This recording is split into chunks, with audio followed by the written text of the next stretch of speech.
Hey, this is Dustin, your RV specialist. And so I wanted to just do a quick one on the U-bolts, right? So this unit is in here and we just installed a Roadmaster slipper spring set.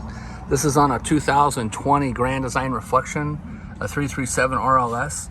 And once a year, it's recommended by Lippert and other manufacturers, Dexter as well, to go ahead and re-torque the actual U-bolts. Now, make sure you see your owner's manual for the right torque specifications.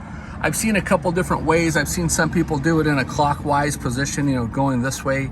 There's also the X pattern. So depending on your axle manufacturer, make sure that you follow those directions.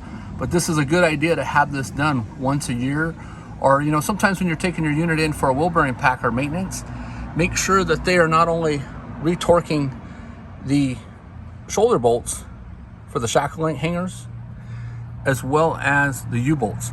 A lot of times they won't do that when they're just in doing a wheel bearing pack. So when we're doing our wheel bearing pack service, we are checking and going a lot more thoroughly into depth on them, just because we don't want you as the consumer to have a problem, and we don't want it to come back on us either. So stay tuned for more, and pretty soon I'll actually do a video on how to torque those so that that's really simple, and I will list the products in the links below. Thanks so much for watching.